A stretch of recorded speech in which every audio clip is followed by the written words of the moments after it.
ঝাড়ের ভিতরে একটা কমছে কাটতে আমাকে আশা লাগছে। হ্যাঁ, একটা লোক নিবি, 500-600 টাকা বেতন দিবি, হয়ে যাবি কাটাতে। না, সব কিছু আমার কাছে কাটা লাগছে।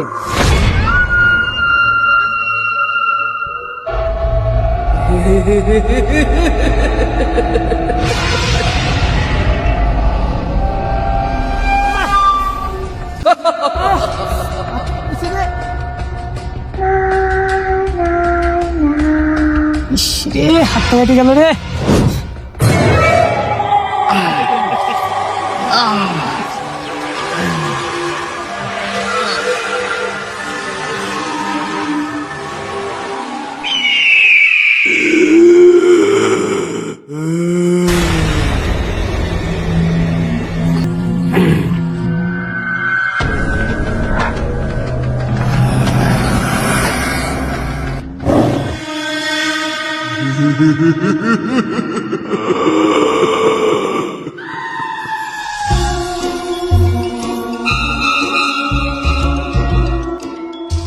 এই তোকে যে আমি কয়টা কোনচি কাইটি আনতে বলনু, তুই প্রতিদিন একটু পড়ে যাস, তুই এখন ওই খাটাসের মতন হ্যাঁ বসে আছিস।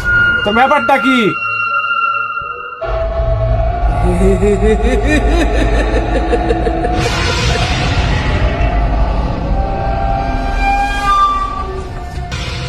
দিল রে, নাক কামড়া খাই নিল রে। বাবা রে বাবা রে, আমার নাক কামড়া তোকে না আমি খেলার মাথা আসতে বলছি, তুই এখানে বসে করছিস।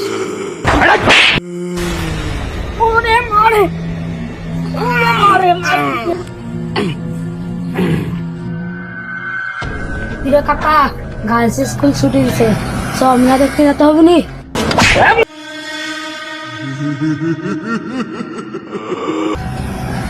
ওই শালা যায় আমার কেমন করে শহর মারছে রে, আমার ঘর বেকা করে দিছে।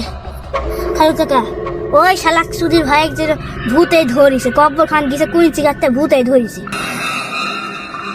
আমারও তো এদা নাক খাম করে দিছে এই শালাক, আসলেই বোধহয় শালাক বদমাইশ, বোধহয় ভূতেই ধরেছে ওকে। আমাকে তো বুকের হাড় মার ভেঙে দিছে মনে হয়, এতক্ষণ কিছু কিছু হয়ে গেছে। একটা তান্ত্রিক দেখাতে হবে। হ্যাঁ ঠিক। হ্যাঁ খালু কাকা, আমারও একটা জানাশোনা একটা তান্ত্রিক আছে, নাম হলো সাধু তান্ত্রিক। হ্যাঁ বাপ, হ্যাঁ ঠিকই বলেছিস, আমিও নাম শুনেছি। আমিও তো শুনেছি ভালো ভালো ভূত কাজ পারে। হ্যাঁ, ওই সাধু তান্ত্রিকের কাছে যেতে হবে। চ আমরা যাই, চ সাধু তান্ত্রিক পাবে নাকি, নাম ভালোই শুনেছি, তান্ত্রিকও ভালো।